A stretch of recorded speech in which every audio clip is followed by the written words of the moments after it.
राति समय थिला, घंटा ठीक 11:55 थिला। विलंबित राति रे काम करिया परे घर को फेरुथिबा रमेश गाँवर से पुराना बस स्टाण्ड रे ठिड़ा होइथिले। चारिआडे नीरवता रहिथिला। लागुथिला जेमिति कि पवन बंद हो जाइछि। केवल जंगली बुंदार शब्द शुणा जाउथिला। बस स्टाण्ड निकटरे एक भंगा लैंप पोस्ट थिला, जेउठारु आलोक दुर्बल हो जाउथिला। बस को अपेक्षा करिया समय रे रमेश तांको फोन जांच करथिले, किंतु कौनसी नेटवर्क नथिला। हठात से पाखरे कहार चालिबार शब्द शुणिले।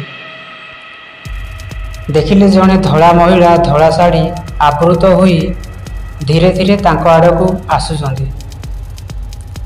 तार गति अद्भुत थिला, जेपरि से आकाश रे भासुथिला। रमेश भाविले बोधे हुए से बस को मध्य अपेक्षा करिसंदी।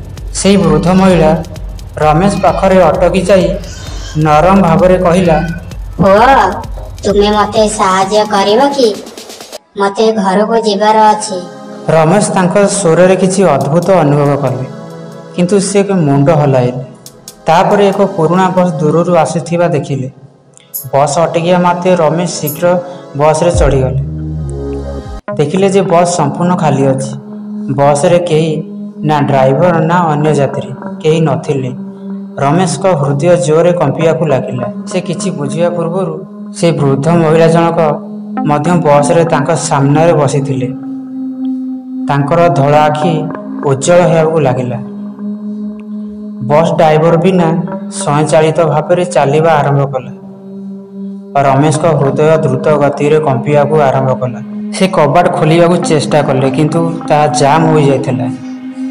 तांका चारि पाखरे अजब गर्जन शब्द एवं कान विभाजन चित्कार शुणियाकू लागिला। से देखिले जे से बुद्ध महिला जनक चेहरा बदलुछि। आखि एबे संपूर्ण कला हो जाइछि।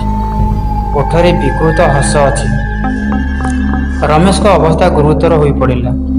से निज स्थान उठी पारे ना। तापरे हठात बस एक जोरे अटकी गला। कबाट खोलिला एवं रमेश कौन सी प्रकार निज जीवन रक्षा करी बस रु डेई पड़े। से बस स्टाण्ड को फेरिले, किंतु पछकू चाही जेतेबेले देखिले से बस आउ से वृद्ध महिला जनक निखोज हो जाइथिले। से थरे उठिले, चतुर्दिग को चाहिए। बस स्टाण्ड फोन निचाटिया देखागला।